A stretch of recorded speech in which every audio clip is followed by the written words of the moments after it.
sains dan matematik negeri Johor. Saya berharap semua berada dalam keadaan sihat dan Suara Puan Unggul putus-putus. putus. Ya, betul, tak clear.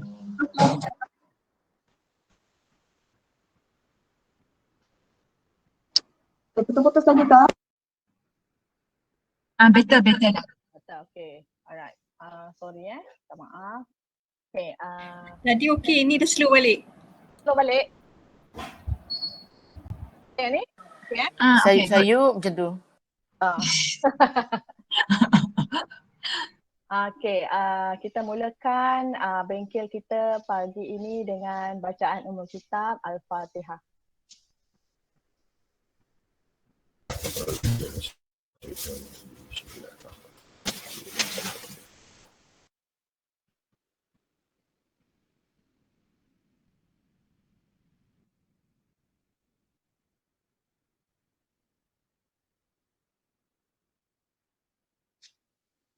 Okay, baik.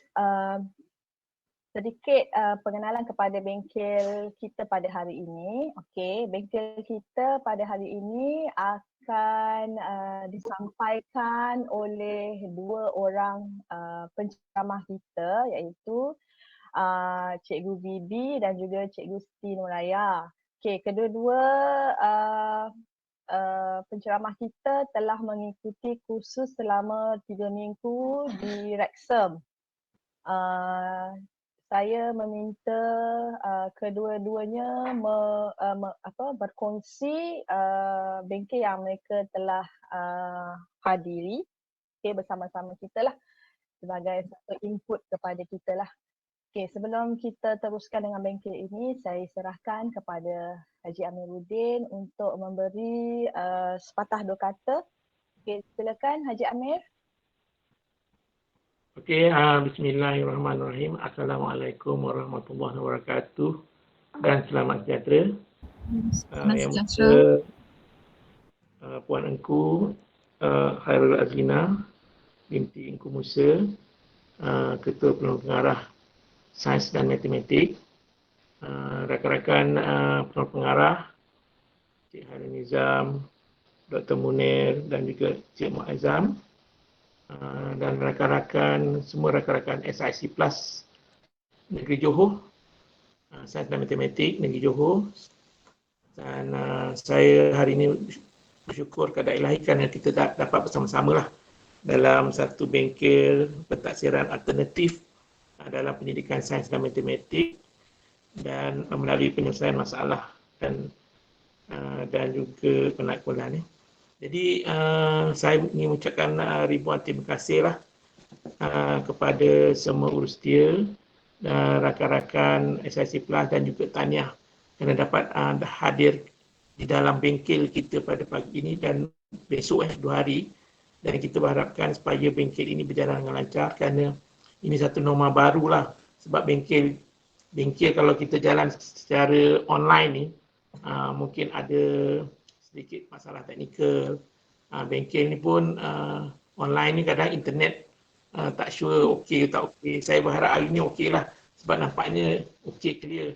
Selalu kalau kat rumah saya ni memang teruk lah, tapi sejak 2-3 hari lepas macam pihak Yes ni dah betulkan dia punya server ke apa ke, gelombang ni nampak macam bagus lah. Tapi tak tahulah, kadang teruk juga. Okey, jadi saya mengucapkan tahniah dan terima kasih semua yang hadir, dan saya ingin berpesan lah supaya sementara kita berada work from home ni, kita sentiasa lah menjaga SOP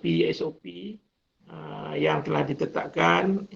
Kalau keluar tu kita berjaga-jagalah, jaga jarak kita dengan orang lain dan juga sentiasa pakai mask sebab saya ingat kita punya tempat ni dah banyak sangat lah yang terkena virus COVID-19 ni. Jadi kita harap kita dapat mengelakkan lah supaya jangan terkena.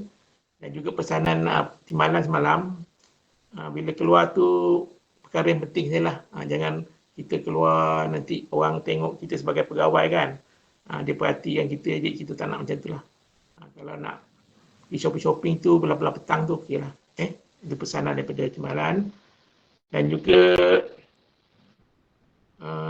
kita harapkan, kita doakan semua rakan-rakan kita sihat lah dalam masa pandemik ni supaya tidak terkena jangkitan COVID-19. Jadi pada hari ini saya rasa objektif kita ialah untuk memperkenalkan satu mungkin benda baru kepada rakan-rakan tentang pentaksiran, dan kita tahu bahawa sekarang guru-guru kita pun memang menghadapi masalah untuk menjalankan pentaksiran. Sebab secara biasa kita bersemuka, senang sikit nak menjalankan pentaksiran ni. Tetapi bila ada COVID-19 ni dan PDPR, terdapat satu kekangan kepada guru-guru kita untuk menjalankan pentaksiran. Tetapi pentaksiran ni mesti dijalankan, wajiblah. Sebab kita nanti nak tahu juga, ibu bapa pun nak tahu juga macam mana pencapaian anak-anak dia dalam subjek-subjek yang cikgu ajar. Jadi mungkin dengan ilmu yang ada ni kita dapat menyebarluaskan kepada guru-guru kandang bidang di sekolah dan juga ke sekolah guru-guru yang lain lah, supaya benda ni dapat dipraktikkan. Kita tengoklah macam mana keberkesanannya. Dan juga saya pun tak nak cakap panjang, jadi harapan saya semoga pada hari ini, esok kita mula buat apa, saya harap mungkin sebab online ni dia, walaupun kita berada di rumah, bukan senang-senang kita nak macam buat di pejabat. Kalau pejabat pukul 8, kita boleh mula pukul 8. Tapi di rumah ni kadang-kadang saya faham. Bila kita berada di rumah, kita menguruskan sarapan kita pun mengambil masa. Kalau di pejabat senang, kita pergi ke kantin, kita makan, dalam 15 minit settle. Tapi di rumah ni, saya tak faham. Ada yang nak kena masak lah, kalau pergi ke kedai tu kena beratur panjang lah, apa nak tunggu, roti canai tu lama nak siap kan. Jadi nak pergi balik tu memakan masa. Jadi saya rasa pukul 8.30 besok boleh mulalah. Kita jangan terlalu awal sangat, sebab work from home ni pukul 9 pun cantik juga. Sebab kita memang kekangan masa di rumah tak sama dengan di pejabat. Di pejabat semua on time boleh. Tapi di rumah ni banyak benda yang kita nak kena buat untuk, yalah, tugas juga, tapi kita kena ambil kebajikan masing-masing lah. Sebab nak masak tu ambil masa, nak sediakan bahan, macam-macam lah. Saya faham lah. Jadi nanti Puan Engku boleh uruskan pukul berapa yang sesuai lah untuk kita adakan mesyuarat ke bengkel ke. Dan saya ingin benar untuk berjumpa dengan rakan-rakan. Sebelum saya lupa, saya nak ucapkan tahniah lah kepada semua daerah yang kita telah dapat keputusan SPM tahun 2020, di mana keputusan kita secara keseluruhan baiklah, dan GP kita daripada tahun lepas tidak berubah 4.68. Mungkin tak capai ETR kita 4.63, tetapi kalau 0.05 tu kita boleh abaikan. Tapi kebanyakan mata pelajaran kita meningkat, di mana kita punya layak sijil pun ada peningkatan daripada kepada 88.13% lah. Jadi untuk subjek sains matematik, tahniahlah pada rakan-rakan, kita ada peningkatan. Walaupun ada 1-2 subjek yang ada penurunan, tetapi secara keseluruhannya subjek sains matematik meningkat. Tahniah kepada rakan-rakan yang telah tahun lepas telah berusaha memperbaiki mungkin dari segi PDP cikgu-cikgu. Walaupun dalam PDPR, jadi ada impaknya lah. Kadang ada orang persoalkan, PDPR pun makin bagus. Tapi kita tahu usaha cikgu-cikgu kita memang besar lah. Kita faham lah dalam kekangan-kekangan yang ada, tetapi budak-budak ni telah belajar lama dah, daripada tingkatan 1 sampai tingkatan 5. Jadi kita tak boleh nak berpetikaikan lah. Walaupun kita tak tahu apa sebenarnya, kalau tak puas hati tu, maknanya rujuklah kepada lembaga perpisahan. Kalau nak buat rayuan, buatlah rayuan. Kalau yang rasa nak buat tak puas hati, buat rayuan, bolehlah. Jadi kita harapkan semoga pada tahun ini kita dapat berjumpa sekali untuk kita membincangkan apakah intervensi kita, visi kita, dan apakah kita nak buat pada tahun ini untuk menambah baikkan keputusan kita pada SPM 2021 nanti. SPM 21 mungkin berjalan pada bulan Mac tahun depan, tapi mungkin masa adalah untuk pelajar-pelajar ini, dan ini adalah satu perkara yang kita kena pastikan berjalan lah. Okeylah, jadi saya berharap hari ini kita dapat teruskan. Mungkin puanku dapat merancang satu perjumpaan lah dengan semua SIC Plus, Sains dan Matematik, supaya kita boleh mungkin ada masalah yang kita boleh bimbing dan bantu dan bagi sokongan kepada daerah-daerah. Nanti kita tak nak bandingkan daerah, tapi daerah lepas ni saya ingat ada satu plan untuk buat peningkatan. Mungkin ada yang jatuh dari segi prestasi, dari apakah kena pasti, apakah punca, dan juga macam mana kita nak mengatasi masalah itu. Okey, jadi saya ucapkan selamat berkursus berbengkel, dan diharapkan bengkel ini dapat memberi input yang baiklah kepada rakan-rakan semua supaya dapat disebarkan kepada rakan-rakan guru sekolah. Sekian, wabillahi taufiq wa hidayah. Wassalamualaikum warahmatullahi wabarakatuh.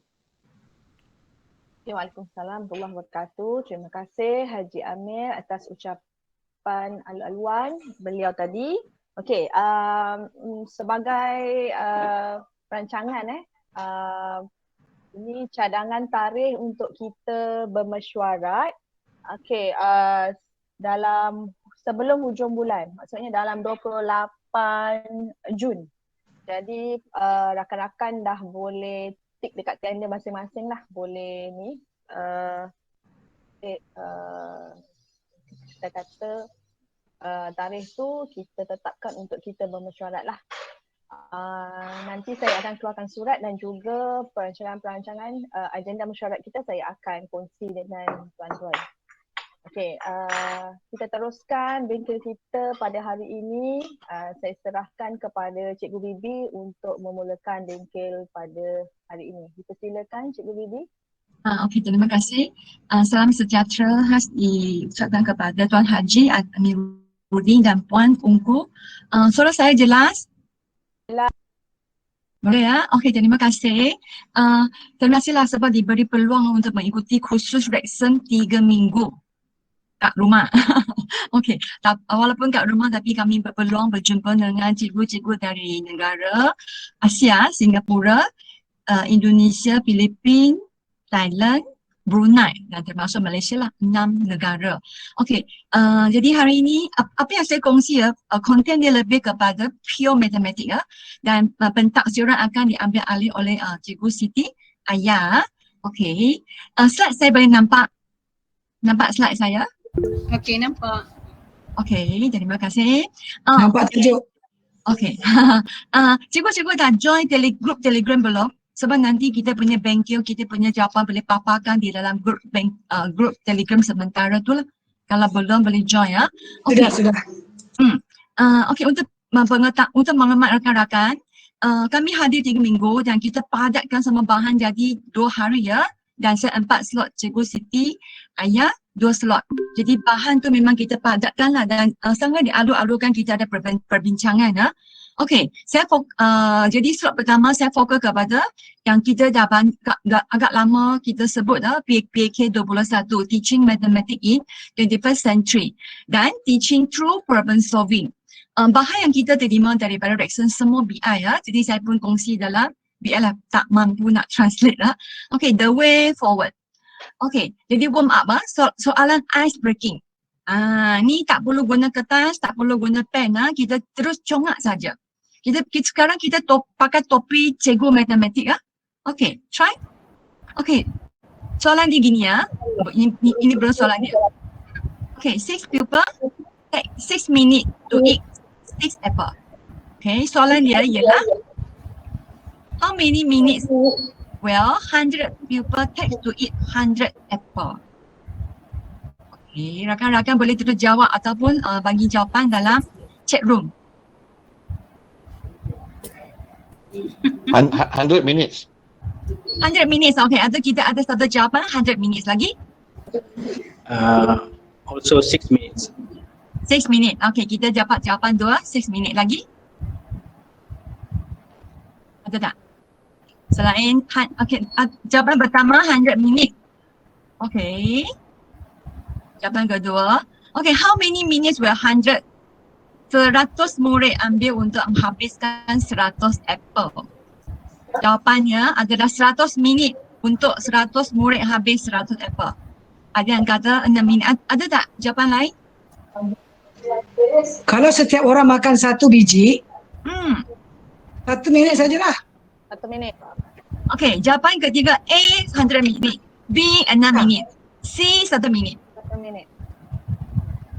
Okay, masing-masing ada jawapan? Ya, satu orang makan 1 biji saja kan. Ya. Nampak macam Dia banyak kan? makan serentak ke bergila-gila? Serentak. Okay. So 6 minit lah. Yang penting tau. Penting apa? Budak-budak tanya soalan kan? Ini macam makan serentak ke macam asing ke? Dalam Ya, banyak you boleh faham dalam yang cara berlainan kan. okay. Jika satu orang makan 100 biji setiap orang. Okay. Sebenarnya impak yang paling besar daripada kursus 3 minggu ini ya, saya pegang satu konsep lah. Zaman sekarang kita belajar matematik ya, kita bukan nak final answer tau. Kita nak buang pemikiran lama dah, bukan nak final answer saja, tapi proses fikir tu yang menyokong PAK 21 yang kita nak sekarang. Yang kita nak budak kita boleh berfikir. Okey, tadi rakan siapa yang bagi jawapan 100 minit, boleh tak bagi justifikasi? Boleh terangkan tak? Macam mana anda dapat jawapan 100 minit untuk 100 murid makan 100 apple? Cikgu ada? Tak ngaku lah. Okay. A tak mengaku. Okay, B pula jawapan dia 6 minit. Siapa nak bagi justifikasi? Nak terangkan. Reasonnya penakulan. Penakulan tu satu alat yang sangat powerful tau untuk kita cungcukan soalan. Ini akan saya kongsi esok. Dengan membuat andaian semua murid makan serentak. Dengan membuat andaian semua murid makan serentak. Okey. Orang mengambil masa 6 minit yang sama. So jawapannya 6 minit. Okey. Boleh terangkan lantu lagi tak? 6? Kenapa 6 minit? Kita dah anggap memang makan serentak. 6 murid ambil 6 minit untuk ambil 6 apple. Bermakna satu murid makan satu apple berapa lama? Satu orang makan 6 minit. 6 minit. Jadi kita cari unit paling kecil kan. Jadi satu murid, satu apple, 6 minit. Lepas tu kalau sekarang ada 100 murid makan serentak, masing-masing seorang satu apple kan, jadi berapa minit? Still 6 minutes lah. Still 6 minutes. Okay, dalam proses itulah cikgu nak banyak soalan. Jawapan akhirnya datang daripada murid sendiri. Jadi jawapan ni adalah B ya, jawapannya B. Okay, B. Okay, bagi bintang sendiri siapa yang jawapannya B ya, 6 minit. Okay. Okay, seterusnya. Sekarang mengaku Okay, fokus yang part pertama. What is ahead of me in my journey to develop competence people for their future learning in mathematics? What is problem solving? Why is problem solving important in the teaching of mathematics? Saya 3 minggu on course kat rumah, saya macam saya balik belajar kat universiti tau. Saya lupa semua pentadbiran, lupa semua yang pengurusan tu. Saya balik enjoy, memang betul-betul enjoy saya sebagai cikgu matematik atau saya sebagai budak matematik. Okay, pernah tak rasa semua ini bekas cikgu kan? Satu ketika kita memang cikgu matematik yang power lah, macam-macam kita buat kat sekolah. Dan kita memang sangat suka cinta dengan matematik. Okay, sekarang fikir balik Cikgu Bibi, kenapa dia tak presentation Dia terlalu kecil. Okay, saya faham. Sebab saya kecil pak.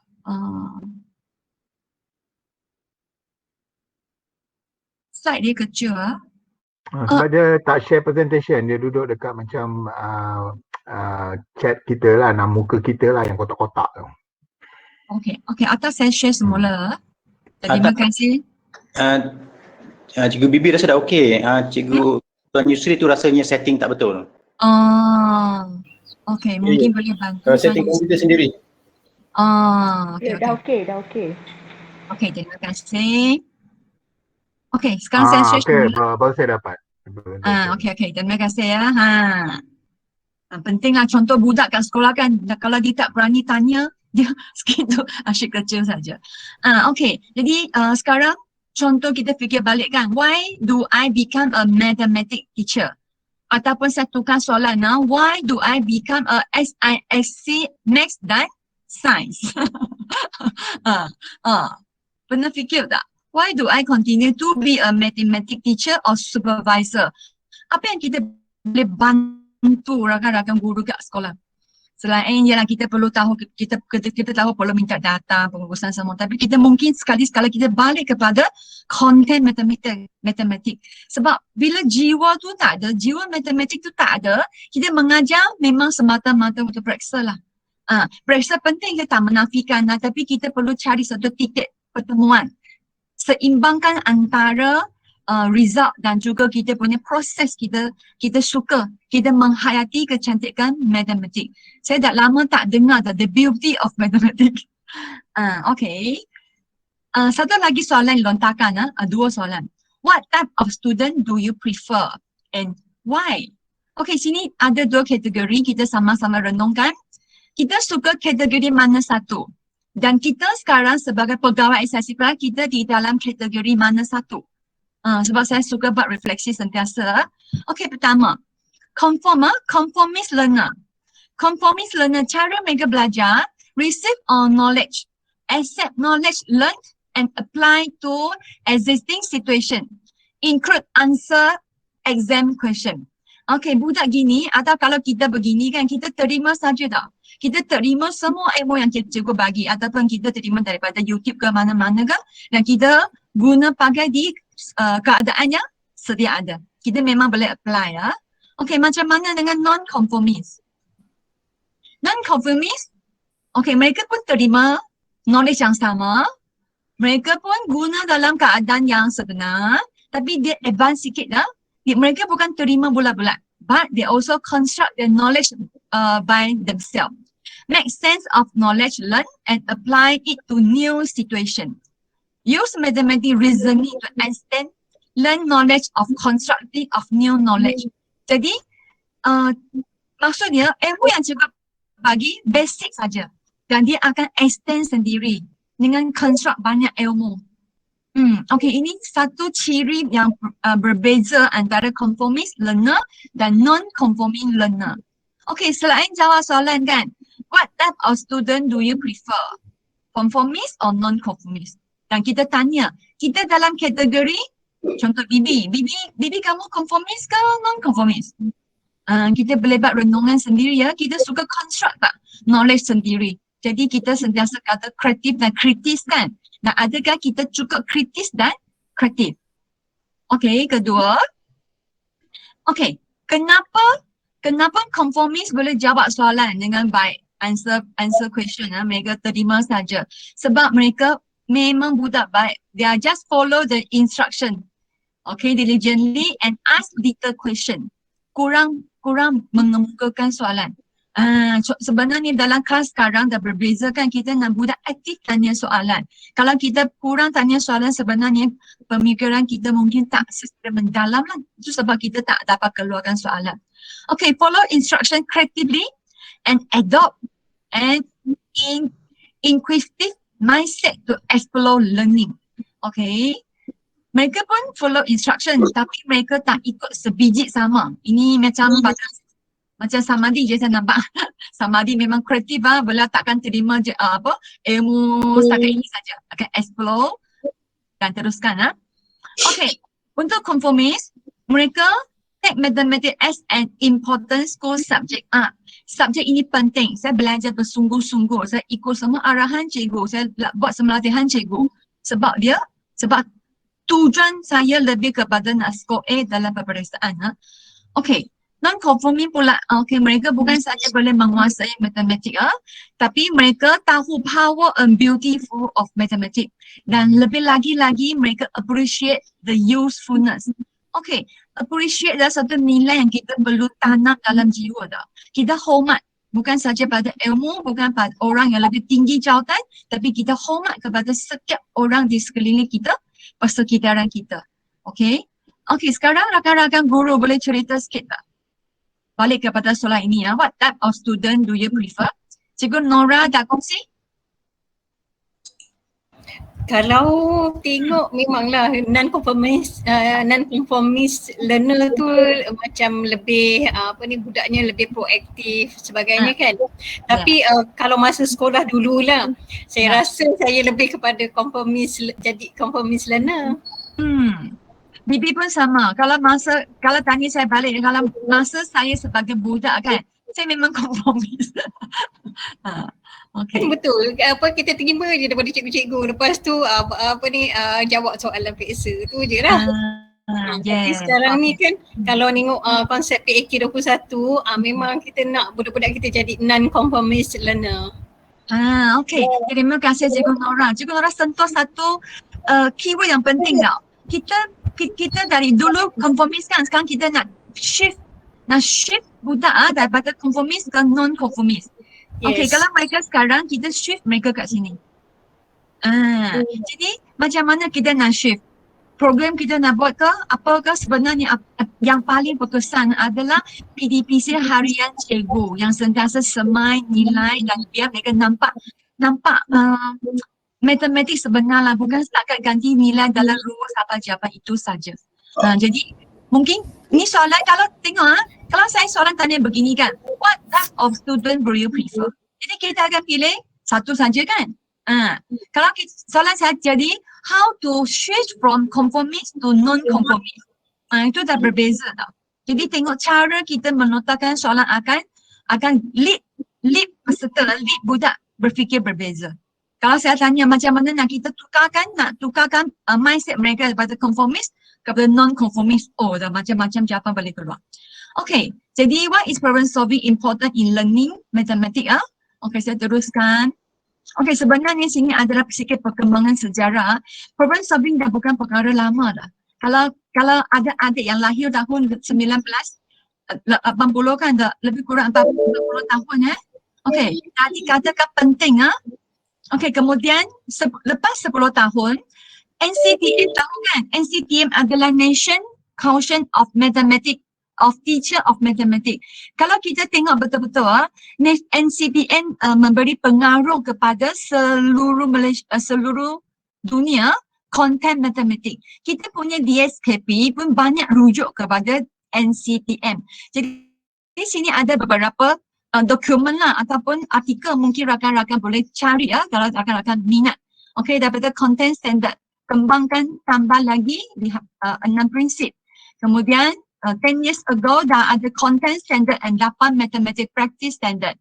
Dan yang paling dekat ni 6 guiding principle and 6 mathematics teaching practice. Sebab bila kita bincang dengan cikgu-cikgu Singapura ke Indonesia ke, kita baru sedar, kita punya DSKP memang rujuk dia macam kita punya pusat agung lah. Kita ikut semua kat sana sebab dia memang buat kajian dan statistik. Okey, cabaran. Dan kita dah amalkan PAK 21 dah masuk tahun ke-7 kan, dan sejauh manakah memberi kesan kepada anak murid kita secara autentik lah. Okay, murid sepatutnya struggle with problem solving to make sense of knowledge learned and use mathematical thinking and reasoning to construct new knowledge. Ini sepatutnya kita nak guide budak. Ini mungkin kalau boleh, kalau nak assessment kan, checklist lah. Adakah budak kita boleh guna mathematical reasoning to construct new knowledge? Okay, teacher pula macam mana? Teacher should challenge student with wide problem and provide support as well as creating a safe space for student to struggle.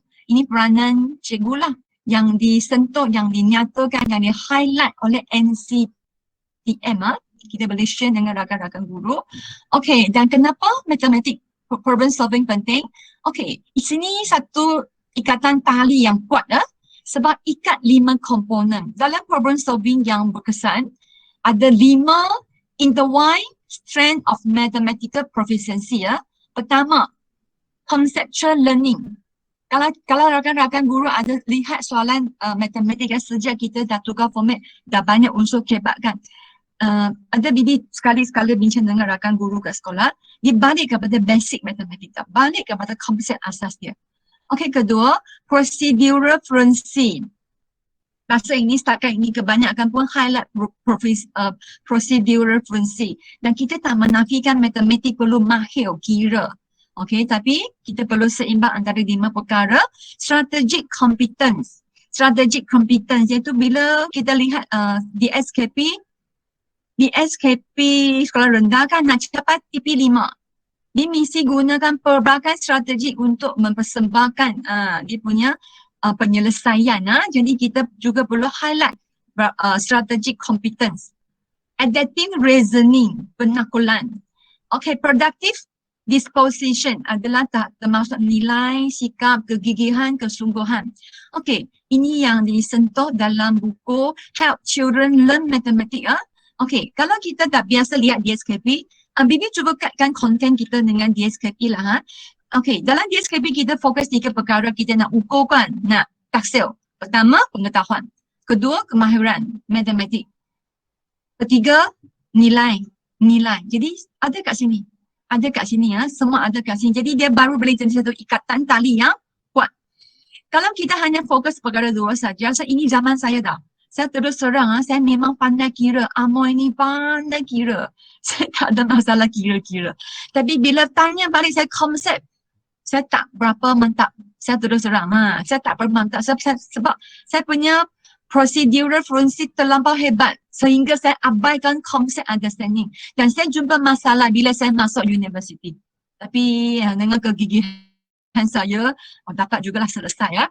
Okay, banyak kaedah dalam teaching through problem solving, tapi yang kami dapat bahan tu kita fokus kepada Japanese lah. Okay, what is teaching through problem solving? TTP singkatannya. Why is TTP important? Ni lebih macam kepada objektif perkongsian sebentar nanti ya. Okay, what is problem? Problem adalah satu soalan yang mungkin kita tak dapat terus jawapan tau. Kita tak dapat immediately method of solution not seen. Okay, satu proses dan synthesize previous knowledge to make sense and find a solution. Okay, synthesize. Kalau saya tanya ini tahap keberapa dalam taksonomi Bloom, rakan-rakan boleh nyatakan? Synthesis tahap keberapa? Taksonomi Bloom. Yang lama lah. Ada? Cikgu masih ada? Dah mengantuk ke? Atau tidak? Kalau tak silap lah Cikgu B ke-7 sebab ke-8 hipotesis. Berapa? Rasanya macam ke-7 sebab ke-8 hipotesis tak silap. Hipotesis kalau taksonomi Bloom, taksonomi Bloom sintesis rasa ke-7, level ke-7. Okay, setuju tak ke-7 taksonomi Bloom? Kelima kot. Kelima yang kelima kan pertama Dah lupa lah Bibi. Apa? Dah lupa. Ya betul, kita akan lupa. Okey, kita ulang kaji balik Taksonomi Bloom bukan Anderson Taksonomi Bloom pertama pengetahuan, kedua pemahaman, ketiga aplikasi, keempat analisis, kelima sintesis, keenam keenam Penilaian. Penilaian. Tapi kalau Anderson dah tukar, Anderson pertama mengingat, memahami, mengaplikasi, menganalisis. Kelima tu apa? Menilai. Keenam tu mencipta. Jadi kita nak guide budak kita lah melalui problem solving, kita nak guide dia ke KEBAT tu. Yang kita sokong PK 21 dan KEBAT. Okey, kita ada rutin dan non-rutin dan teacher 4 and teacher true. Saya tak nak terangkan panjang ni, semua cikgu mengantuk. Okey, waktu matematik. Cikgu get ready with your pencil or pen and paper. Kita ada sikit soalan matematik Okey, mungkin kita terbagi contoh bagi rakan-rakan guru boleh lebih senang untuk mereka adopt dan adapt Okey, dah ready Okey, nanti harap bila lepas jawapan, dapat jawapan, step gambar dan send dalam grup kita sementara lah. Sebab kita tak ada bincang rakan sebelah kan, kita tak boleh bentang depan. Okey, jadi step jawapan rakan-rakan guru masuk dalam grup Ada 2 problem. Problem pertama, there are 3 tiger. Each tiger has 4 legs. How many legs are they all together? Okey, sekarang bukan nak jawapan sahaja. PK21 yang saya terima daripada pendedahan banyak tempat dan mereka tak nak jawapan sahaja. Bukan nak jawapan semata-mata final answer is correct. Sebab dah boleh kira gunakan calculator dah. Jadi kita lebih tekankan proses how to get the answer 12. Okay? Okay, 5 minit boleh rakan-rakan cuba. Saya lupa nak masukkan muzik kat sini. Okay. Boleh cuba problem 1 and problem 2. Proses macam mana dapat jawapan. How to get the answer. Bukan what is the answer. Okay. Boleh? Boleh cuba sekarang. Insert audio sikit. Biar tak bosan sangat. Okay. 5 minit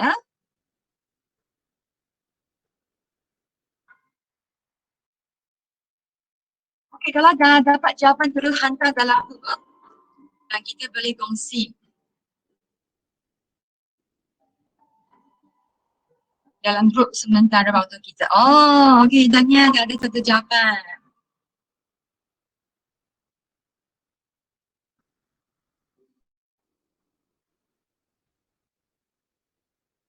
Okay, jawapan untuk soalan problem 1 kan? Cuba dengan problem 2.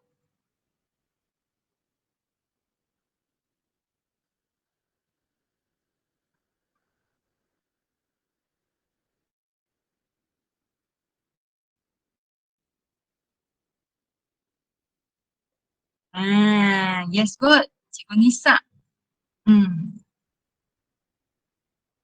Yes, good.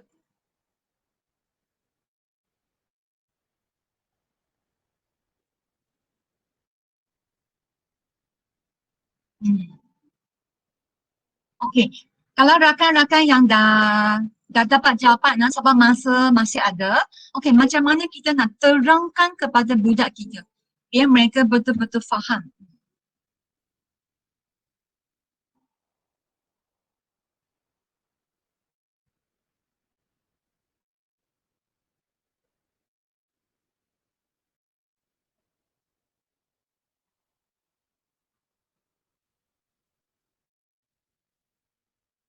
Okay, terima kasih Cikgu Yusri.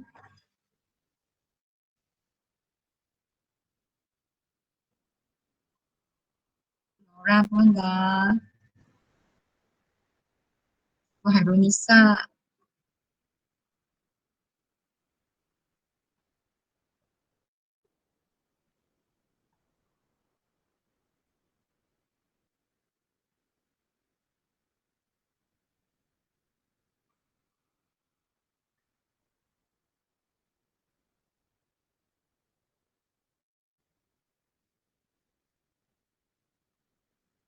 Kita mungkin boleh bandingkan jawapan kita, bukan bandingkan jawapan, bandingkan proses kita berfikir dengan rakan-rakan. Bila nampak jawapan, cikgu terangkan guna gambar ke, guna grafik ke, ini proses berfikir kita. Yang kita highlight sekian lama, hebat-hebat kemahiran aras tinggi. Jadi kat mana dia? Kat mana hebat tu berlaku di mana?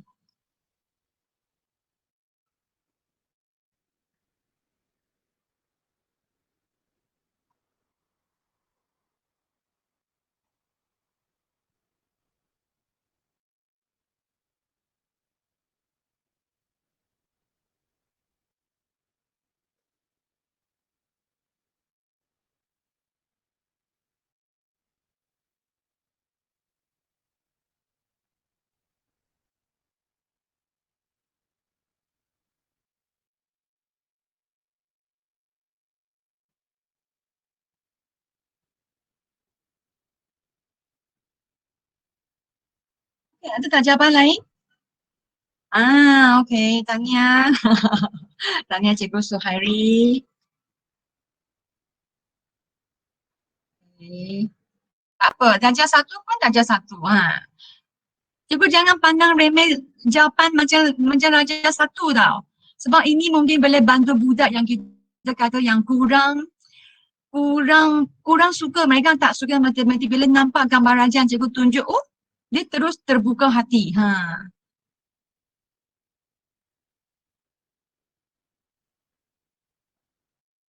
Okay, konsep yes. Okay, problem 2.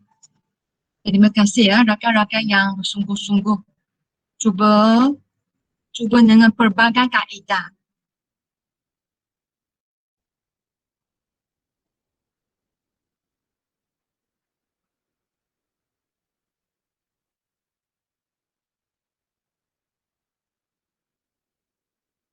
Soalan kedua, soalan di how many cow and how many duck might the farmer have? Berapa lembu dan berapa itik yang ada?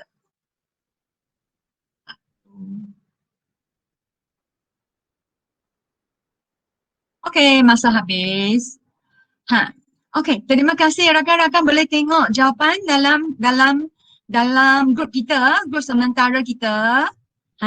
Okey, tanya. Wah, sangat menarik ya, macam-macam jawapan ada. Okey, good. Akan ada yang guna table, ada yang guna gambar raja. Okey, ada guna simbol lah, simbol masing-masing yang boleh buat kita faham. Okey. Dan contoh ni kan, tadi kita tahu problem ada 2 kategori besar kan, rutin dan non-rutin. Bagi cikgu, macam mana kita nak tafsirkan ini rutin problem, ini non-rutin. Sebenarnya satu soalan rutin ataupun non-rutin bergantung kepada budak tu sendiri. Okey, contohnya kalau soalan pertama kan, cuba bagi soalan ni kepada budak tahun 1 ataupun bagi budak tadika. Bagi mereka non-rutin sebab tak pernah jumpa. Tapi kalau tunjuk kepada budak tingkatan 5 ataupun rakan-rakan esensi, ni senang mah, ni rutin kan, sangat rutin.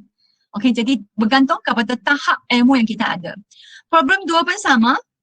Mungkin bagi setengah orang kita kata, ni non-rutin. Saya perlu fikir banyak.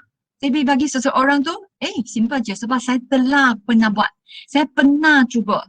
Saya pernah dapat jawapan. Saya pernah bincang dengan kawan. Okey.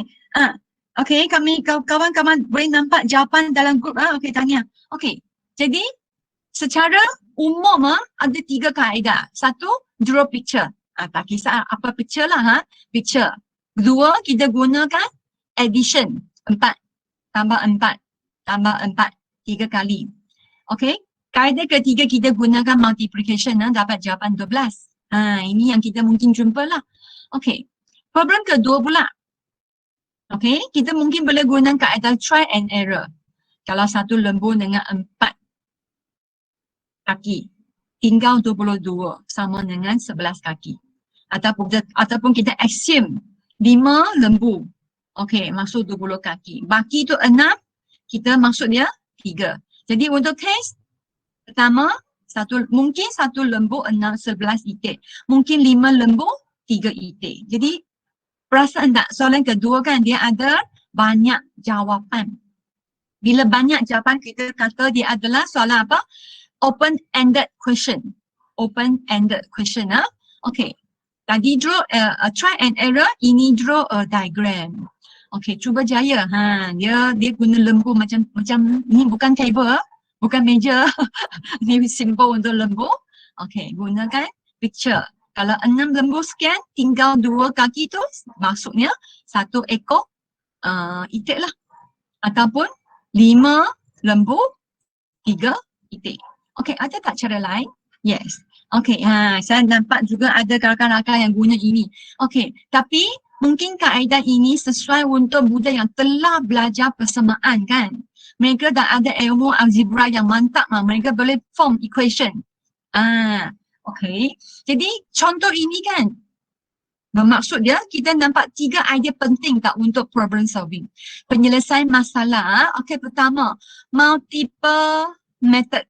Kita ada pelbagai kaedah. Okay, yang highlightkan dalam TP5 pelbagai kaedah. Contoh ini Soalan pertama, soalan kedua kita ada pelbagai kaedah boleh dapat jawapan. Dalam proses belajar juga kita memang nak galakkan budak. Jangan semata-mata happy, yeay dapat jawapan. Tak. Macam Cikgu Nurza kata, zaman kita yes cukup memang cantik dah, dapat A dah. Tapi zaman sekarang tak cukup dah. Cita-cita budak sekarang bukan nak jadi cikgu lagi dah. Cita-cita budak sekarang jadi apa? YouTuber. YouTuber. Nak jadi YouTuber yang tak pernah kita jumpa istilah ini. Zaman kita lah. Zaman kita remaja. Okey. Dan perasan tak? Dalam contoh sini bukan saja pelbagai metod tapi juga pelbagai multiple solution. Dia pelbagai kaedah penyelesaiannya. Contoh problem 2 lah. Banyak jawapan. Boleh 1, 11. 5, 3. Kalau tadi nampak rakan-rakan ada buat table kan, mungkin kita list out table tu lagi banyak kemungkinan kita boleh dapat ya. Okey, dah banyak kaedah, dah banyak jawapan. Satu lagi apa yang kita nak highlight. Cikgu pernah dengar istilah tak? Multiple entry level. Multiple entry level. Okey, istilah ini sebenarnya dia menyokong PDPC terbeza. Okey, kalau cikgu bijak apa-apa soalan saja, kita boleh cuba dijadikan dia multiple entry level. Okey, jadi kita mungkin tak perlu sediakan banyak soalan yang berbeza. Sebab aras murid berbeza kan dalam kelas, tapi kita benarkan mereka expose dengan cara sendiri. Okey, khasnya sekolah rendah kan, dulu kalau kita kongsi cara ini, mereka bimbang, mereka takut, Bibi, cikgu Bibi nanti periksa dia nak jawapan ini je, jawapan piawai. Tapi sekarang tak ada periksa. Tak ada periksa EPS atau tak ada kan, memang mereka boleh bebas untuk budak fikir. Rasa proses ini yang buat budak seronok lah. Dia tidak statik mesti guna kaedah tambah saja. Tak boleh lain. Tak boleh tambah, mesti darab. Jadi budak sekarang mereka tak suka dikongkong tau. Jangan kata budak sekarang, tak ada manusia suka dikongkong. Kalau kita diberi bebas, freedom, dia akan cuba. Okay, yang penting proses dia valid dan dapat jawapan akhirnya lah. Okay, jawapan sebenarnya dia dah jadi satu apa? Kita check kita punya proses betul ke tidak lah. Macam satu nak aras betul tak. Tapi yang penting kita nak highlight proses lah. Jadi multiple entry level, kita nak highlight lah. Kita pilih soalan yang sesuai. Atau kita cuba fikirkan semua jawapan yang mungkin dalam satu soalan. Okay, jadi role of problem solving in mathematics, teaching mathematics. Problem solving is not only a goal of learning. Bukan semata-mata tujuan kita belajar tau. Okay, kalau kita hanya fokus problem solving untuk tujuan belajar saja, itu dia yang sampai contoh dalam bab akhir kan, hujung baru kita selesaikan masalah. Itu dah jadi goal tau. Kita belajar persamaan, tujuan dia nak selesaikan masalah. Jadi ini kita kata teaching for problem solving. Teaching for problem solving. Tapi kalau kita guna matematik sebagai measurement for doing so, sebagai alat ataupun vehicle untuk belajar matematik, dia dah jadikan teaching through problem solving. Okey, perbezaan yang utama kat sini ialah matematik, penyelesaian matematik seharusnya belajar sepanjang proses mereka belajar satu tajuk. Bukan dia belajar teknik, konsep, kira-kira semua prosedural, forensik, baru hujung baru dikeluarkan satu soalan. Baru dikeluarkan problem based learning. Tidak yang nak highlight problem solving zaman sekarang adalah proses mereka menerokai ilmu matematik. It's an integral part of mathematics, not an isolated piece of the mathematics program. Ini yang kita mungkin boleh share dengan cikgu kat sekolah lah. Sebab kita diberi peluang tau, kita nampak matematik lebih luas, memang lebih cantik penggunaannya. Kalau saya masih kat Seri Medan, kalau saya masih mengajar di SMK Seri Medan, mungkin saya pun tak nampak semua ini. Jadi tujuan kita buat PLC, rakan-rakan perlu yakinkan cikgu-cikgu kat sekolah, kalau betul-betul nak budak advance, sebab saya nampak sekarang memang sampai tingkatan 5 baru nak tubi untuk periksa tau. Semata-mata untuk lulus ataupun itu tak salah, kita usaha terakhir kan. Tapi sepanjang proses belajar matematik itu biar budak rasa seronok. Dia tak rasa macam tadi non-conformist kan. Ya, baik ya. Kita nak jadikan dia non-conformist, perlu melalui proses. Dan periksa tu satu tanggungjawab lah. Mereka perlu bertanggungjawab terhadap result yang mereka dapat lah selama 11 tahun mengajar. Okay, for learning, saya rasa ni agak, ini pun teori ya, saya tak cerita banyak lah. Okay, for learning to improve problem solving ability. Tapi true learning pula to equip contain knowledge in mathematics and improve mathematics solving ability. Rakan-rakan, sebenarnya kalau kita nak kebatkan nak pergi ke U21, kita perlu balik semula dah content matematik. Kalau untuk subjek maths lah. Kalau dia punya kemahiran, kekuatan selesaikan matematik penyelesaian itu makin tinggi, secara tak langsung dia punya 4K pun semua sudah ada. Kalau for learning kita highlight kepada heuristik ya. Ingat tak satu ketika kita sangat highlight heuristik kan? Tapi sekarang kita lebih kepada develop mathematical learning, thinking and reasoning. Dia punya proses berfikir. Okay, inilah contoh-contoh heuristik identify pattern, make a table. Okay, ni rasa cikgu-cikgu semua dah ada tak? Cikgu semua dah memang cikgu sini dah memang mantap dalam matematik kan. Jadi cikgu kita shift from for problem solving to true problem solving. Tadi cikgu draw diagram kan, ni semua strategik. Okay, kita ke lebih advance Okay, how to use and what type of problem Okay, sini saya akan kongsikan video. Saya pun ada masuk dalam group juga. Mungkin cikgu yang ada sempat lihat Okay, kita nak fokus apa dalam video ini ya. Saya akan tayangkan 10 minit saja. Okay, kita fokus apakah soalan yang digunakan. Okay, nanti kita sambil tengok video, kita ada hala 7 yang kita fokus apa. And how does the teacher introduce the problem to student. Okay, kemudian okay, after watching the full video, ask yourself, okay, saya tunjuk sikit. What area of mathematics content will learn by the student?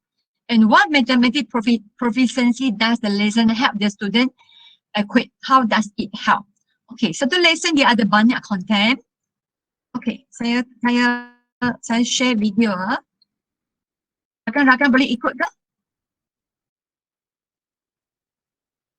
Harap rakan-rakan masih bersama saya. Boleh. Ada. Okay, be still. Okay, ada. Okay, tak nampak video? Minum je. Boleh sambil minum tak apa. Nampak video? Okay, nampak. Saya besarkan. Okay. Suara ada tak suara? Okay. Belum ada. Ada suara? Ada. Okay.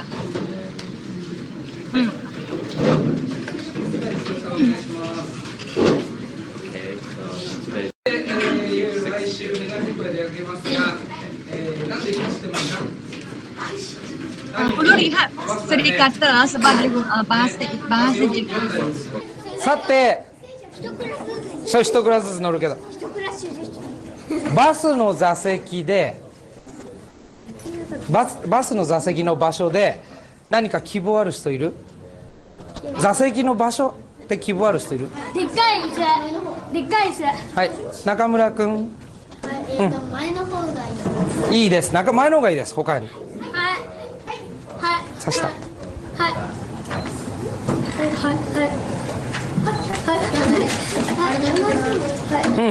窓側の席がいい。窓側の席がいいです。はい、近く。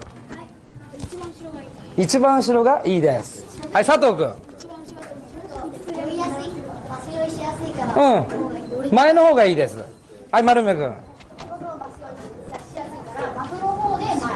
窓側で前の方。はい、藤村です。しっかり大きな声で。真ん中で窓側がいい。はい、三原さん。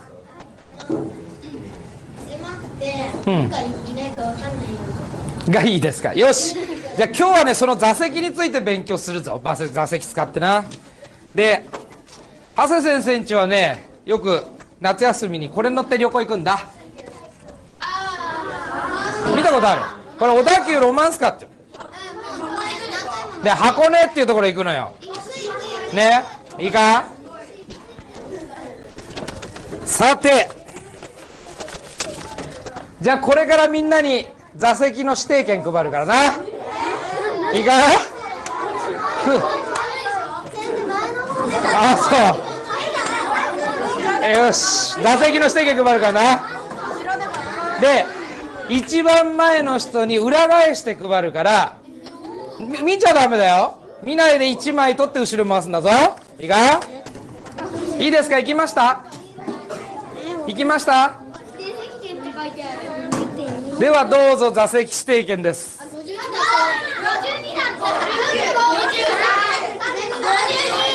し。はい、じゃあ聞くよ。聞くよ。はい、じゃあさっき言った。アルメ君なんか前ので窓側が言ってたね。はい。はい、窓側の人手挙げて。番号書いてるでしょ。窓側の人。なんでよ。窓側の人。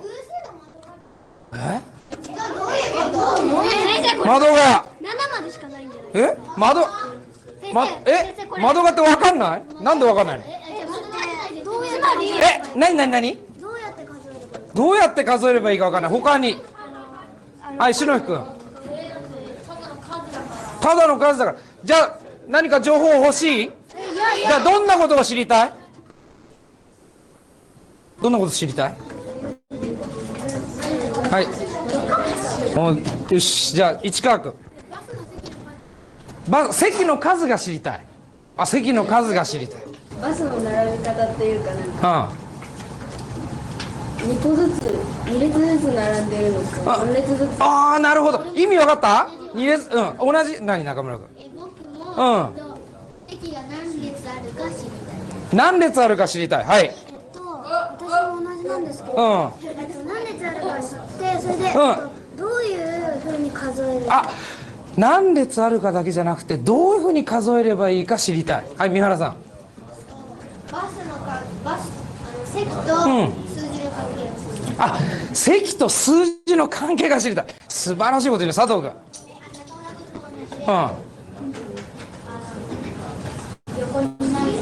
横に何ですか？知りたい。よし。では、君たちが言ってる情報をいつものようにお見せをしたいと思います。いいですか？いいですか？いきますよ。なんか書いてあると思います。いきますよ。見える？後ろの人。いくよ。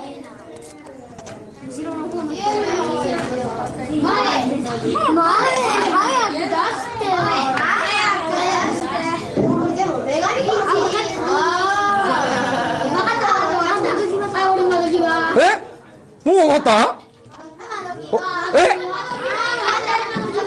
よし。絶対窓際。本当？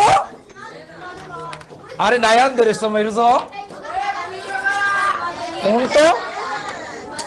よし、じゃあ問題書くぞ。はい。じゃあいつものようにこれから問題書くから同時に書き終えてよ。いいですか？問題いくつだっけ？17ね。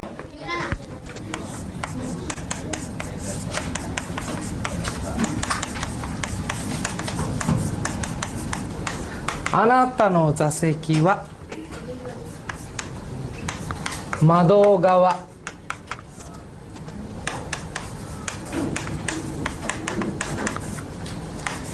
でしょうか？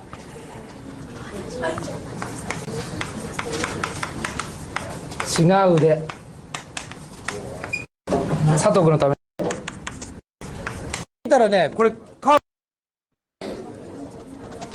この番号の並び方を見て、皆さんの番号が窓側か同じ番号の紙を前から配っていきますから、使いたい人はそれを使ってください。いいですか？はい、始め。これ間違いない。これどうしてそうなのか説明書かないと。書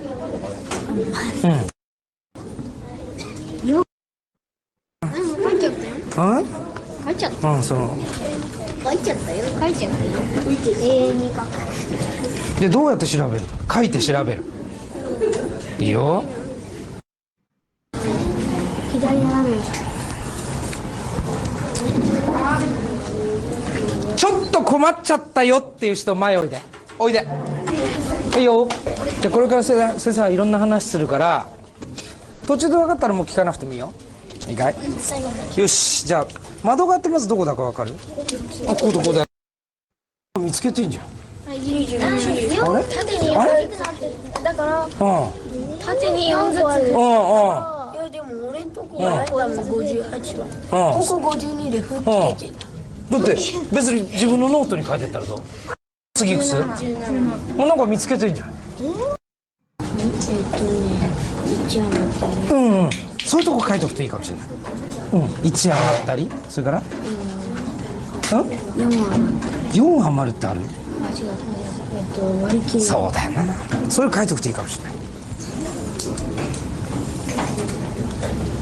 10の位。10の位だけで決まるかね。お、いいじゃない？これ4の段か。4の段の掛け算にあるんだこれが。ね。だな。いいんだよこれで。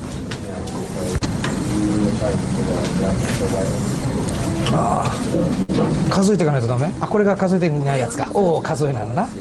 でsebenarnya pentaksuran dah memang berlaku sekarang untuk cikgu check in juga punya pemahaman. だったらぜひ意見を出してあげてください。いいですか？はい、じゃあ自分の考え発表してくれる人。いいよ、自信持ってやろう。はい。じゃあ市川君トップバッターでいく？はい、じゃあ行きましょう。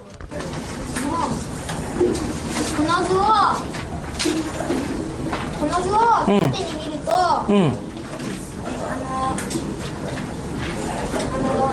1、5、9、13って、4じゃあちょっと見えないからさ、これちょっとここ貼っていい？ 1、5、9。じゃあちょっと行こう。それから13。じゃあちょっと近く貼ってくれる？13、17。はい。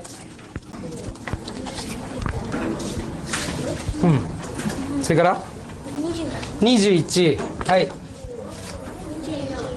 25が欲しい。はい。であとちょっと自分で探してやって。言って言って。次いくつ？33。33どこにある？33が欲しい。次33間違いなくある？出して誰かない？ごめん、俺が持ってたわ。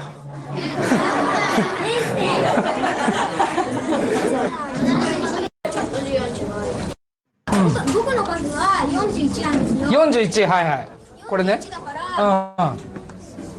41のこの1は2列目も3列目も4列目もないから1列目ですから、僕の41番は窓際だってわかる。はい、三原さんどうぞ。市川君と付け出しみたいな感じなんですけど、37と57で、これは全部多分窓側の人だと思うんですけど、でもなんかこれ窓側の人。37と57がこっちから出てきてるから、違うかなって。あ、37と57向こうから来てるから窓側じゃないんじゃないかなって言ってるよ。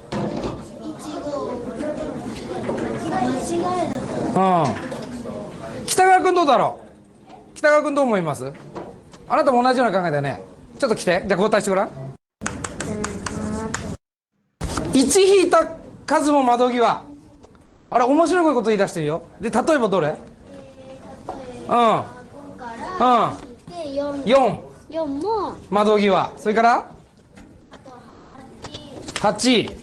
17、16、ちょっと待って、8。それから12。12。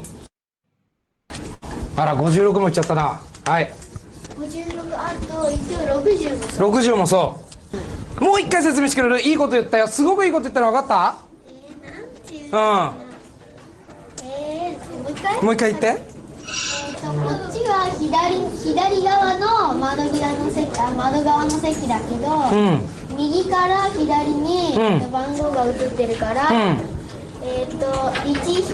っちからこっちに1引いた1引いた数の席も、右側の窓側になると思います。意味わかった？ Okay, saya tarik cepat sikit lah. っていうことだね。Okay. 井上さんは、岩村さんは、24だから、4はこの列しかないので、24はここになる。いい近くそれで。ちょっとハン先生聞きたいんだけど、1はこの列。だから、ちゃんとよく juga penerangan oleh murid ah. 左から数えて3番目ということだから、通路側だということか。通路側。52で4割ると。やったらいいんじゃないの？ところすぐ分かってしまう。素晴らしい。はい。一瞬で分かった人別の方使ったの？みんな割り算？今高田さん何でやった？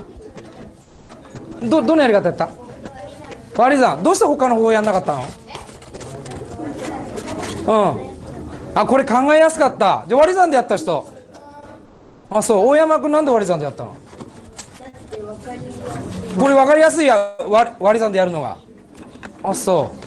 武田さん何でやった？割り算どうして？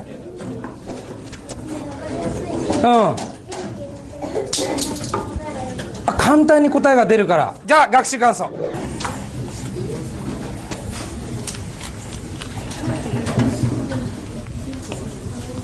の求め方な。でもああいうふうに飛び出した1個座席っていう電車も実はあるんだよ。ただ0番がついてるかどうかは分かんないけどな。0番だったら僕だったらどうするよ。窓側に置くか置かないか。この考え方で。0番？そうかね。俺012。0だったら、もし0となったら足の子だったらどこ置く？窓側。そう。それでいいじゃん。Okey, terima kasih. Okey, terima kasih perbincangan hangat dalam grup tu. Saya rasa saya tak perlu terang semula video yang kita lihat tadi Okey, masing-masing nampak kekuatan dia kan. Dan mungkin ada yang mungkin sangat sesuai untuk kita apply di Malaysia. Mungkin ada yang kurang, kita ambil yang baik ya. Okey. Okey. Tadi perasan tak? Okey, kita lihat perbincangan dalam grup kita. Okey. Ya, cikgu pakai baju sekolah, murid tak pakai baju sekolah. Okey. Cikgu apa? Cikgu Nura punya mata laser nampak? Ya betul dia. Ini ada lesson study ya. Okey, didapati bahawa kita dah banyak PLC pun dah agak lama kan, tapi lesson study tetap belum jadi budaya lah di sekolah. Sebenarnya lesson study yang di highlight di Malaysia, di Jepun mereka memang dah buat tau. Okay, yes. Cikgu Suari dah mengatakan betul. Macam dah 15 tahun yang lepas. Ya, maksud 15 years ago mereka dah practice begini. Okay, bagaimana dengan Malaysia? Okay, asal ada tempat yang ada tapi mungkin tak begitu tak begitu hebat lah ataupun tak begitu kerap yang lakukan Okey, Cikgu Nisa ada sebut yes, ini dah banso teknik banso. Tak pasti ada tak cikgu pernah dengar istilah banso. Dan banso dikembangkan, di extend dan jadi satu istilah Nieriage. Nanti saya akan kongsikan Nieriage Max. Okey, teknik banso. Okey. Cikgu boleh kongsi tak? Perasan tak what is the problem use? Boleh buka mic kita kongsi, kita bincang. Hello?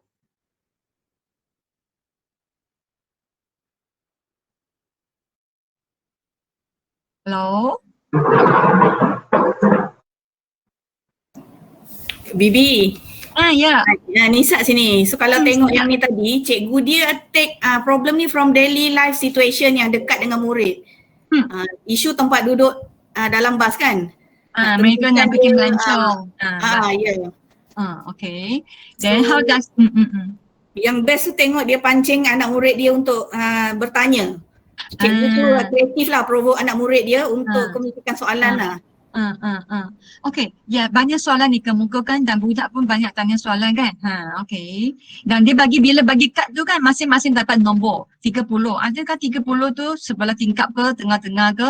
Ini yang jangan boleh berfikir. Okay, after watching the full video, ask yourself what area of mathematics content will learn by the student. Tadi kan, dalam perbincangan ini apakah pengetahuan yang dia gunakan ataupun tajuk ke apa yang dia gunakan? And what mathematics proficiency does the lesson help? Tadi ada 5 proficiency dah, masih ingat tak? Satu ikatan tali yang kuat tu. Okay. Kalau area siapa boleh cuba bincang? Okay, contohkan soalan begini kan kita sesuai digunakan di bab mana? Bahagi ke? Pola ke? Cikgu-cikgu ada idea?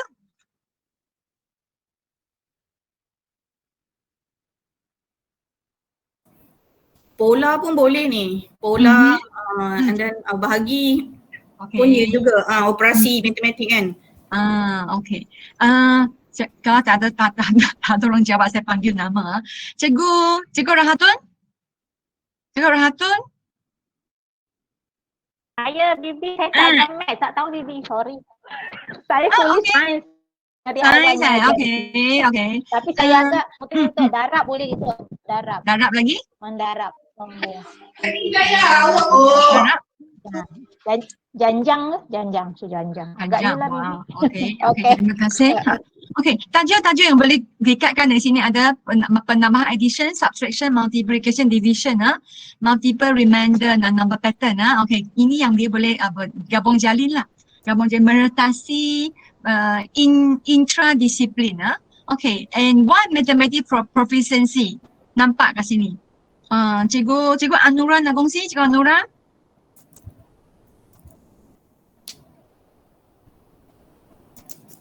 Cikgu Anura? Cikgu? Hello, ya B. Sorry. Ulang soalan. Hi B. Ulang soalan. Dia paparkan sini. What does mathematics proficiency does the lesson help the student equip? How does it help? Inquiry. Inquiry pertanyaan boleh? Lagi? Okay, tadi proficiency mungkin rakan-rakan belum biasa. Ingat tak tali ini?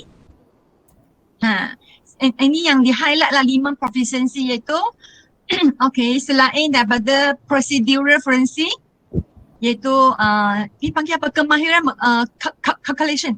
Pengiraan calculation. Okay, di productive deposition iaitu budak punya sikap kesungguhan, kegigihan, proses dia cari jawapan. Mungkin mula-mula dia tak pasti, tak yakin dan sampai boleh ya. Conceptual understanding itu yang nyatakan tadi lah. Mereka boleh betul-betul menguasai tak konsep tambah tolak dalam bahagi dan gandaan dan nombor pattern. Dia punya konsep.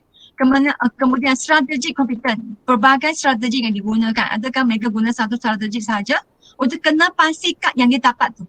Contoh nombor 30 ini saya memang dapat seat sebelah tingkap ke tidak? Okay, adapting reasoning. Tadi budak semua dipanggil macam istilah tadi pancing dia keluar terangkan kan. Dia telah adapting reasoning lah. Jadi satu kelas problem solving yang cantik dia memang ikat semua ada kat sini ya. Dia memang boleh mengembangkan 5 proficiency di sini. Okay, example of question asked. Perasan tak tadi cikgu lontarkan apa soalan? Okay, dia boleh bagi dia dah jadi satu contoh video yang pakai sampai sekarang, tentu ada kekuatan dia lah kan. Okay, tadi kita perasan kan cikgu banyak lontarkan soalan. What is the solution? How do you find it? Macam mana dapat? Why do you do it this way? Jadi nampak ni macam soalan hanya find W1H tak. Nampak macam tak canggih sangat. Memang tak perlu soalan yang hebat-hebat. Kita balik kepada asas konten matematik saja. Okey, apakah penyelesaian anda? Macam mana kamu dapat jawapan? Kenapa kamu kira dengan cara ini? Ini dah semua soalan hebat yang boleh rangsangkan budak berfikir lanjut ya. Okey, dan seterusnya cikgu pun banyak tanya kan. Do you agree with his or her explanation? Bila kita lontarkan soalan begini, maksudnya pentaksiran sebagai pembelajaran dah berlaku. Sebab kita rangsangkan budak membuat penilaian. pentaksiran terhadap jawapan kawan, penerangan jawapan kawan. Oh, you setuju tak? Kalau tak setuju, boleh tak terangkan jawapan kamu? Kalau setuju, kenapa kamu setuju? Bila budak dapat refleksi sendiri, telah berlakunya pentaksiran sebagai pembelajaran. Okay, can you explain what does she or her means? Okay, lanjutan daripada tu. Jadi, perbincangan tu lah biar budak kembang idea mereka. And who has a different way to find the solution? Ada tak penyelesaian selain daripada sekian-sekian ni? Ada tak tambahan? Jadi kita rangsangkan pelbagai kaedah. Kita galakkan pelbagai kaedah. Cikgu-cikgu kebat berlaku bukan, katakan kebat susah tak? Kebat dia perlu sebab tu jadi satu amalan tau yang dalam kelas seharian. Okay, janji kita punya fokus shift from final answer to the process. Proses matematik sendiri dah memang tak banyak kebat dah. Kenapa guna darab tak guna bahagi? Kenapa guna tambah tak guna darab? Kan banyak soalan kita boleh tanya kemukakan balik kepada konten matematik sendiri. Terangkan apa perbezaannya. Okey, pernah dengar istilah ini? Samani boleh tolong baca ni? NERARIAGE. Boleh baca?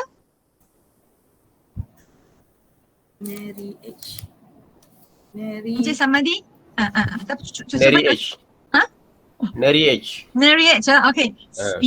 Okay, ini adalah istilah translate daripada Jepun. Okay, lecturer kita di Rexon, dia sambil baca dia pun sambil ketawa kakak. Dia kata, dia pun agak-agak pronounce Neriage. Jom kita sebut Neriage. Neriage.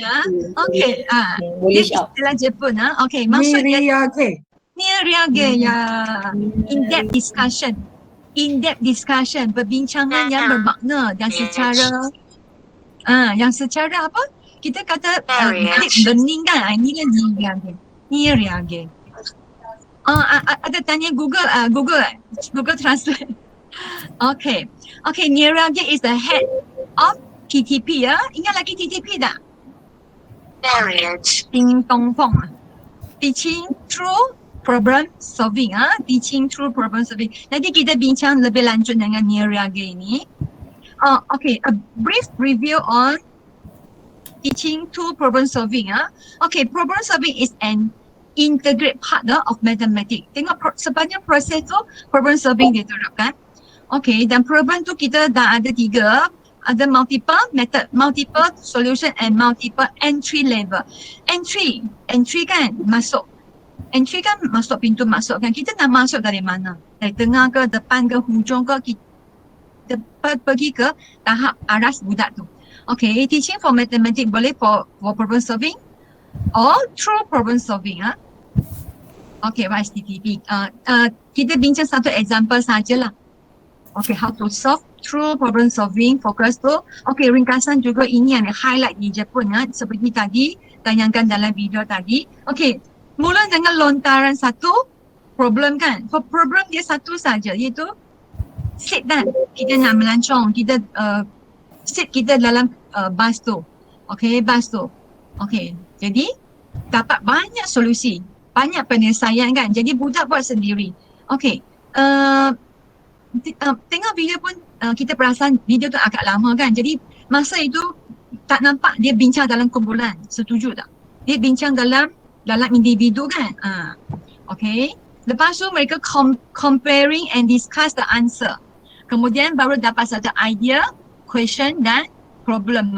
Okay, open-ended problem in Japanese school.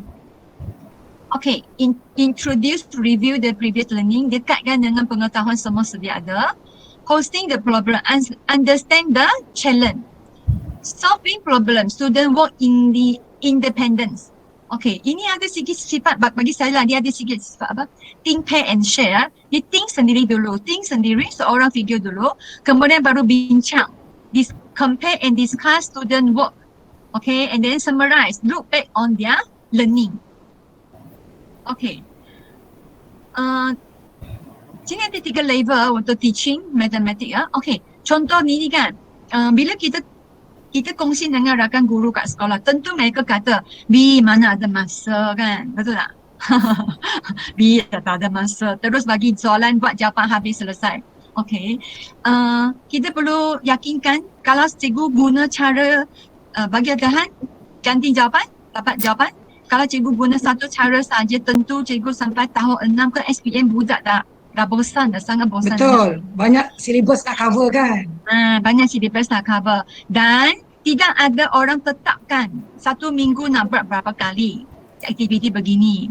Tak ada orang paksa mesti buat seminggu sekali ataupun setiap kelas boleh buat. Jadi kita boleh guna di tajuk yang sesuai. Okay, yang sesuai. Mana kita boleh selit unsur-unsur ini, kita try our best lah. Sebab kita tentu seronok kan belajar cara ini. Dan kita pun harap budak kita seronok jugalah.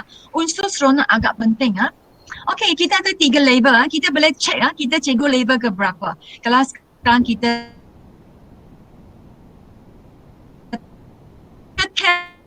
mathematics such as text, concept and procedure. Level 2, teacher explain meaning behind essential mathematics. Level 3 pula, teacher provide opportunity and support for students to discover essential mathematics and to develop mathematical practice to become independent learner. Okay. Level 1 and level 2 more to lecture, and level 2 yang kita highlight hari ni lah, TTP Teaching Through Problem Solving. Okay. Okay, kita lihat soalan ini. Soalan ini biasa kan? Dah sangat biasa, dan untuk kita kira tak ada 3 kali 2, kita pun tunjuk 3 kali 2, 6, 3, 1, 3. Adakah 3? Tapi yang sebenarnya 30, bukan 3. 2, 4. Adakah 4? Sebenarnya 40, sebab 20 darab dengan 2. 2, 1, 2. Adakah 2? Kita sebut 2 tapi nilai sebenarnya adalah 200. Sebab 20 darab dengan 10. Okay. Mungkin ada tak budak tanya, kenapa ini kita boleh buat 4 kali? Kenapa ini 2 kali? Tambah, siap. Rakan-rakan pernah terfikir tak kenapa? Pernah tanya cikgu kita tak? Kita tak pernah tanya kan? Ada tak budak pernah tanya cikgu? Pernah? Kenapa tak tanya? Kenapa tanya? Kalau tanya kita macam mana nak jawab? Okay, why 4 time multiplication? Okay, biasa jawapannya, don't worry about it. This is the way you have to multiply. So, you just need to practice a lot so that you can become good with the procedure. Okay, cikgu ini tak salah. Zaman kita tak ada masalah. Kita perlu faham zaman dah ubah-ubah. Jadi kita perlu kembang idea kita. Kalau contoh ada budak tanya, cikgu kenapa 4 kali darab ini 2 kali? Kita mesti nak fikir budak ni genius tau. Sebab dia dah fikir advance tau. Dia tak terima, conformist terima saja. Okay, contoh ni, ini level 1 level 1. Level 2 pula, macam mana level 2? Okay, level 2 kita cuba terangkan gunakan dot ini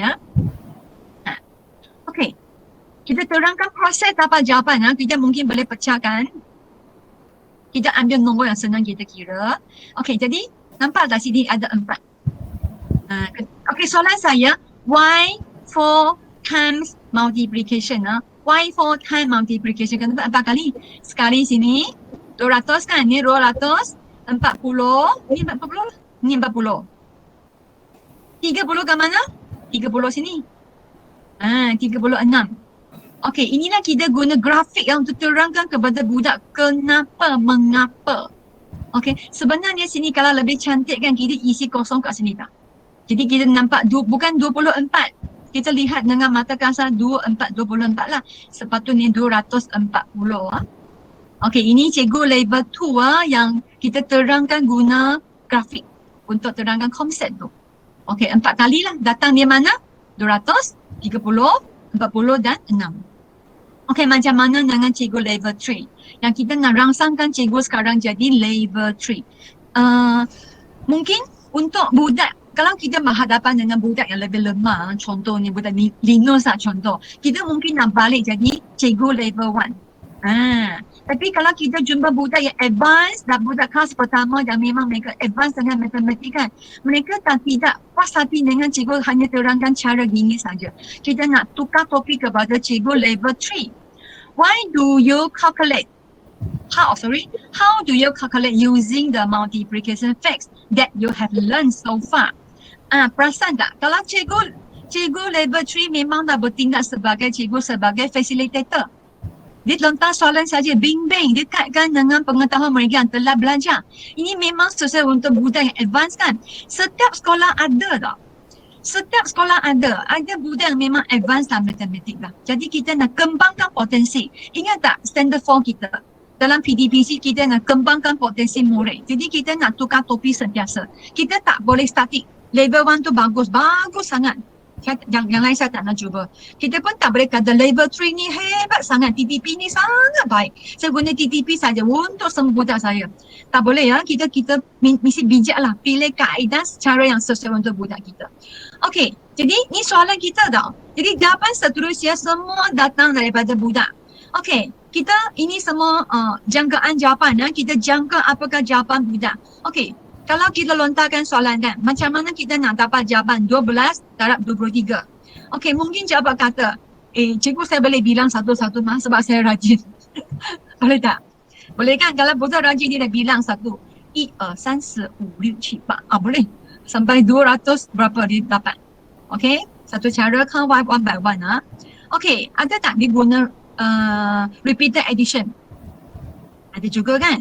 Contoh kan? Okey, satu baris 12. 12 tambah semua. Ataupun kasih ni 23. Boleh juga. Kalau untuk budak yang belum belajar darab, inilah sebab darab adalah penambahan berulang kan. Okay, ataupun dia guna divided into single digit multiplication. Apa maksud dengan divided into single digit multiplication? Ini contoh dia. Okay, dia boleh pecahkan. Ini mungkin sajalah jawapan mungkin sebab dia bagi separuh, dia ambil 10. 3. Jadi dia jadi 6 kali kan, perasan tak? 60, 18. Ataupun dijadikan 20 dan jadi 4 kali multiplication. 20 darab 10, 18. Okey, ni. Okey, cikgu yang penting di sini kan, semua jawapan ini bukan daripada cikgu. Bukan daripada cikgu. Level 3 teaching tu cikgu lontarkan soalan, budak yang cuba. Kita hanya guide. Kita contoh dia guna ini kan, kita minta dia, bagus. Ada tak cara yang lebih pantas? Kita kembangkan dia punya proses berfikir. Kalau kita tak latih budak sejak kecil dengan kaedah gini, nanti dia sampai nak pilih option kan, dia tak nak pilih maths tambahan tak? Cikgu. Kenapa maths tambahan makin kurang? Kenapa nisbah budak sains dan sastra kita nak naik sejak zaman saya Form 5 95 tahun 1995. Kita nak naikkan ratus yang belajar sains kan, tetap tak capai 40 60. Kenapa? Sebab kita dari tahun 1 hinggalah ke tingkatan 5 kita ajar cara prosedural saja. Kita tak highlight proses begini. Okey, kita ambil peluang lah. Kalau budak tu berpotensi, kita terapkan cara yang lebih canggih. Bukan canggih lah, yang boleh rangsangkan mereka berfikir. Okey, jadi pelbagai cara kita boleh guna. Okey, so TTP is level 3. Teacher provide opportunity and support for student. Jadi cikgu bertindak sebagai facilitator sini. Mungkin ada cikgu tanya apa maksud guru sebagai facilitator kan? Masih ada cikgu tanya. So dia cikgu hanya provide opportunity and support for student to discover essential mathematics. Okay, and to develop mathematics practice to become independent learner. Okay, so teaching mathematics through problem solving is an advanced pedagogy ya. Pedagogi apa yang kita nak highlight zaman sekarang? TTP. Okay, teacher facilitate. Okay, student compare and discuss problem solution. Budak yang bincang jawapan mereka macam budak sekolah rendah kan, mereka sebenarnya budak boleh tak? Kalau kita dah well trained mereka figure begitu, mereka memang boleh. Okay, summing up Okay, dah sampai kesimpulan dah. Simply showing the product of someone's work will not help learners see the true process of coming up with new idea. Okay, saya tak perlu baca, pergi kongsi lebih lanjut lah. Kalau kita hanya setakat tunjuk produk tau, final product, okay, of somebody work. Okay, contoh tadi kan, jawapan berapa? 60. Jawapan berapa? 234. Kita tak dapat bantu learner see the true process of coming up with the new idea. Yang penting kita nak abad 21, budak kita kan ataupun rakyat Malaysia akan datang 10 tahun akan datang. Mereka semua kreatif dan kritis tau. Jadi mula dari mana? Mula daripada setiap PDPC dalam kelas kita. Okey, kalau cikgu-cikgu kat sekolah tak yakin ke, ada halangan ke, tak suka atau mereka dah selesa dengan cara mengajar lama kan? Kenapa nak tukar susah ni? Saya ambil nota 10 tahun lepas, saya guna sajalah untuk budak sekarang. Boleh, memang tak ada orang perasan. Orang tak, kita pergi buat bimbingan pun mungkin tak begitu keren. Kita tak tahu apa yang mereka buat selepas kita keluar daripada bilik ajar atau selepas kita tamat bimbingan. Jadi sebab kita sebagai ejen KPM lah, jadi kita harus lebih menghayati kaedah yang mana satu yang penting dan sesuai untuk budak saya. Contoh pakai topeng. Memang siapa suka pakai kan, kalau tak ada COVID tak ada orang nak pakai topeng sebab tak selesa, sesak nafas. Tapi sekarang kita perlu pakai untuk selamatkan nyawa kita. Jadi kalau kita tahu benda ini penting, just try, mesti cuba. Okay, cuba dengan budak yang lebih advance lah. Okay, ulang kaji balik ya. Okay, langkah TTP ya, introduction. Okay, help teacher to recall. Jadi kita recall balik apa yang mereka telah belajar. Okay, dan ask student to share their reflective of previous lesson.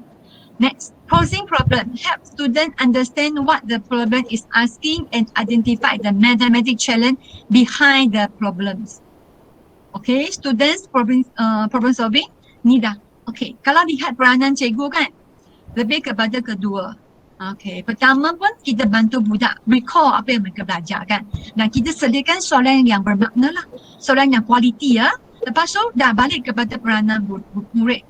Okay, monitor and take note on student solution approaches as they work independently.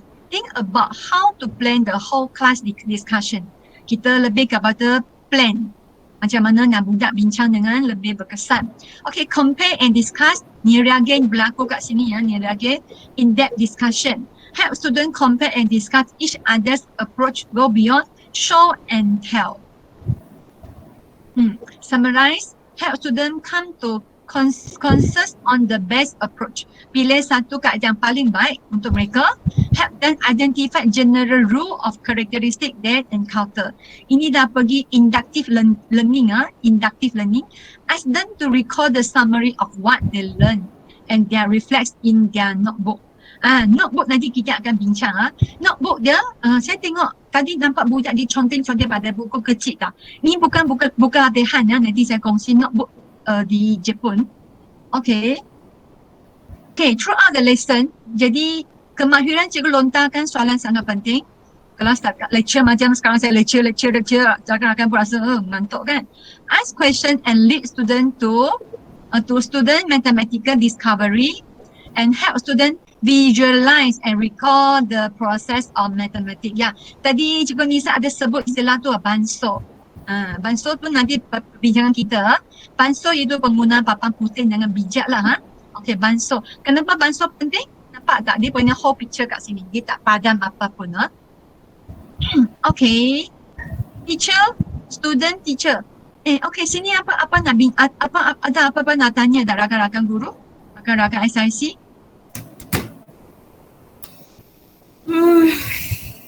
Tak ada kot. Tak ada kot Okay. Okay. Okay, student, teacher, thinking Okay, start from sini. Kita mungkin boleh buat refleksi ya. Masa kita sebagai guru, kita ke titik mana? Okay, dan kita nak lebih kepada kat sini ya, TTP. Hijau tu budak memainkan peranan sini. Yang hijau. Okay, murid. Ini murid ya. Cikgu sini saja, kuning saja. Okay, jadi keadaan inilah kita boleh bergerak ke kiri dan bergerak ke kanan bergantung kepada budak kita lah. Potensi budak kita. Kalau budak kita memang potensi, kita boleh bergerak lagi ke kanan dan sebaliknya lah. Okey, itu saja untuk perkongsian slot pertama. Okey, rakan-rakan ada apa nak bincang ke kat sini? Ataupun dari segi praktikal lah. Kalau cikgu kalau rakan-rakan kongsi dengan benda ni dengan kat sekolah, boleh kita agak tak apakah respon rakan-rakan guru yang sekarang PDPC, PDPR? Aduh. Problem tak ada. Rasa cikgu-cikgu pun cakap susah lah dengan budak-budak kita. Okey, jadi macam mana kita nak yakinkan mereka? Okey, contohlah saya kata susah nak pakai mask, nak tolak pakai mask, tak nak pakai mask lah. Macam mana cikgu nak bimbing saya supaya pakai mask? Dia kan isunya kan cikgu kita ni dia suka ni buat procedural direct to the point. Dia macam encourage student to think ada dan one way tu dia memang kurang lah skill kat situ. Jadi dia macam isu lain biasalah dia nak habiskan syllabus, kekangan masa. Jadi dia memang kita punya nature cara guru dalam kelas tu kurang nak enforce bahagian thinking skills macam ni. Ya, okey.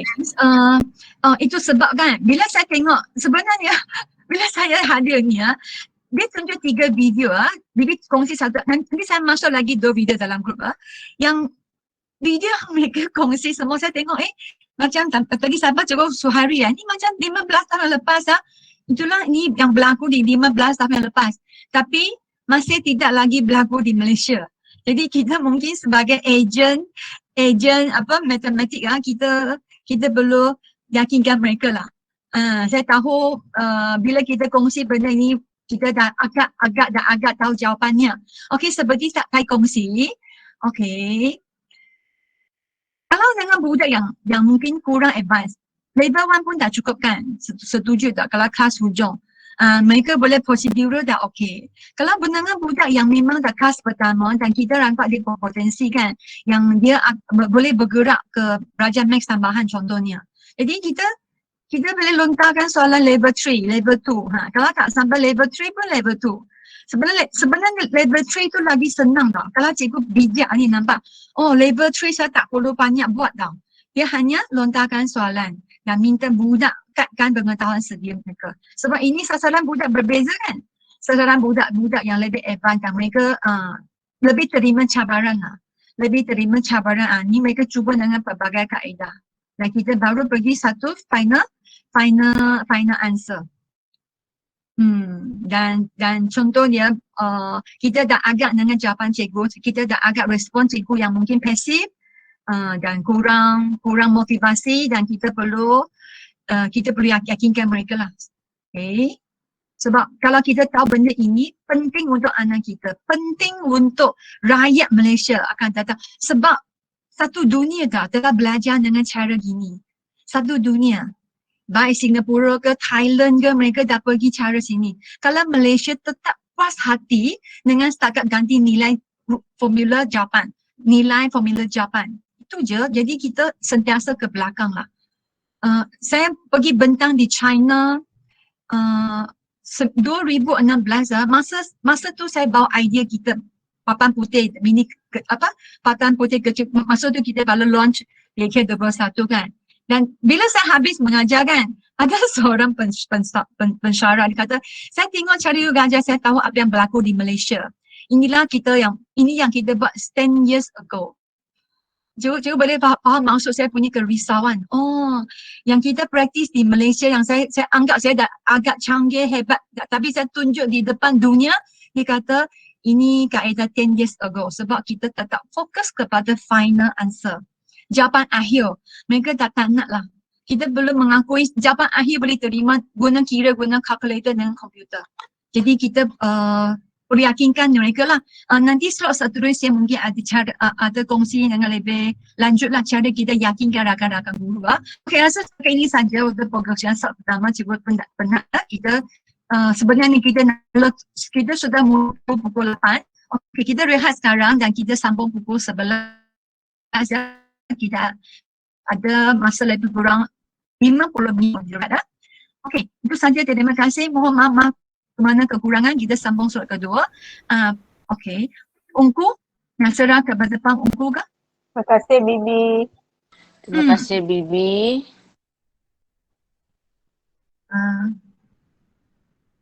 Okey, nanti kita Thank you, kita Bibi buat link yang sama betul? darling. Okey, harap memberi manfaat. Kita sambung pukul 11 kan? Saya akan share semua slide. Bibi akan slide yang kita dapat daripada Rexam dia dia PDF file tak? Saya share semua bahan dapat daripada Rexam PDF yang jadikan PowerPoint saya buat sendiri lah. Dan saya share juga dalam grup lah. Okey, terima kasih.